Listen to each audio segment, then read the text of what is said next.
Mississippi State game, you were upset with some things. Do you have time to fix things or correct things before? You just have to, yeah. You have to move quickly. I mean, the biggest thing for us is we just didn't compete the way that we need to.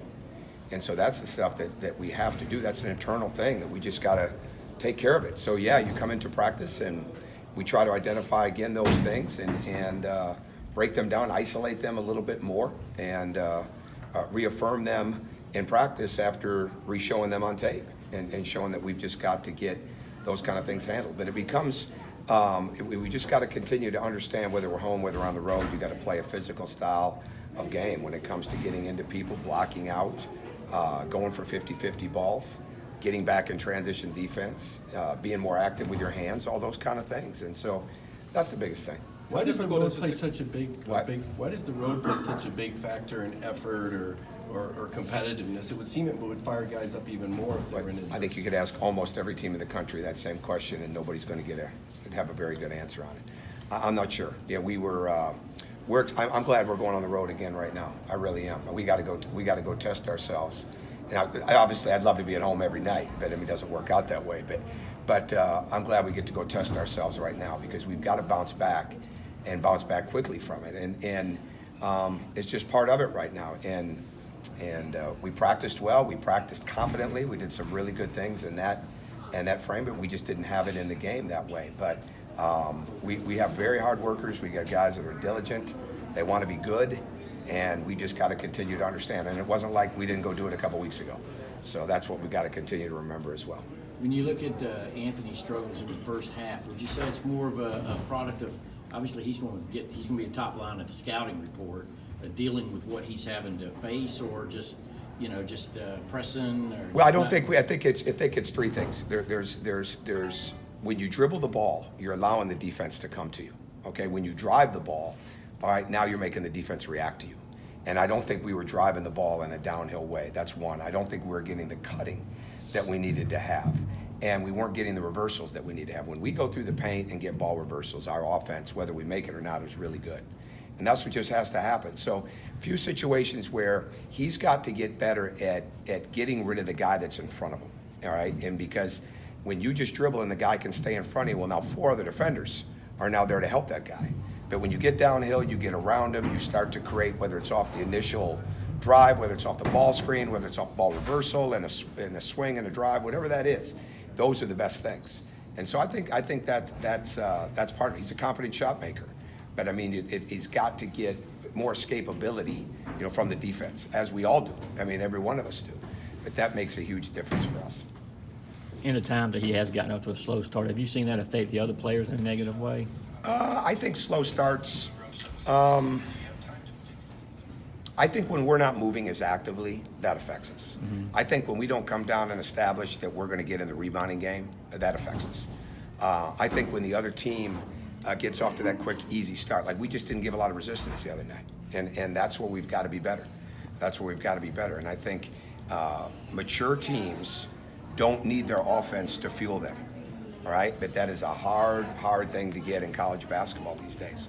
The mature teams come out, they establish physicality, they establish a defensive mindset, and they let the offense come from there.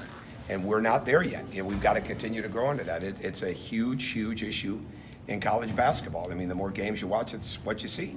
Lack of offense, lack of making shots gets people to drop their heads.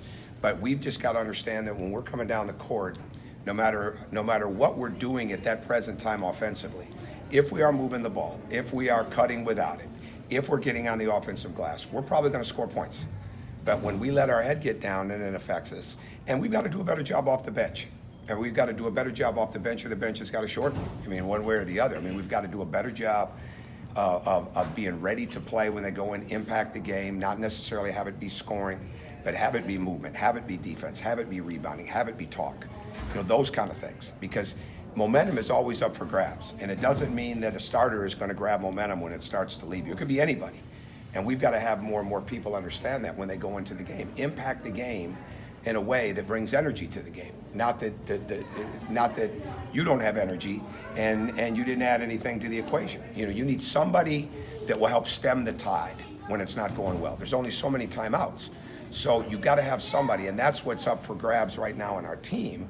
And that's really what we need. That's where That's where we need some people to really step up and say, okay, I'm going to impact the game by doing the things that I can control, which is how hard I play, how much I hustle, how well I talk, how well I sprint back and forth, and what my physicality is like. How far are Rodney Howard and Mike Peake from being We need able to get Rodney in there. We really do. We need to get Rodney in there. We need the size. He just hasn't been that consistent yet.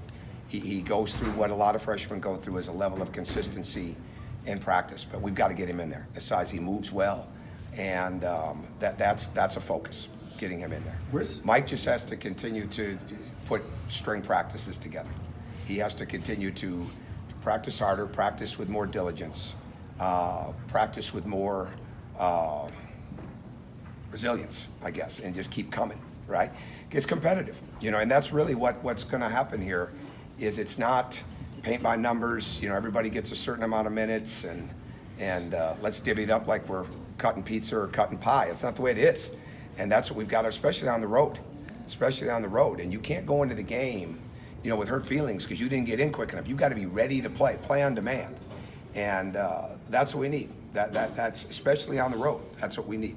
Kentucky's got a lot of great players, but Hagan seems to be their key. What are some ways to contain him? Well, you've got to screen him. You got to move him. He's so quick and so good defensively. That's what he's just superb at. And I think Arkansas realized the other day, okay, we're going to back off him and he's going to bang shots. He's a confident player. He is a highly, highly confident player. And I would say that's one of the great traits that he has as a player. Obviously the defense of what he does is so strong there. Quick hands, really, really delivers the ball. All right? I mean, they've got great players, and they're extremely well coached, and they've got everybody they put in can play. They'd be a much different team without him on the floor. He makes so many things happen for everybody else, and that's what makes him so valuable.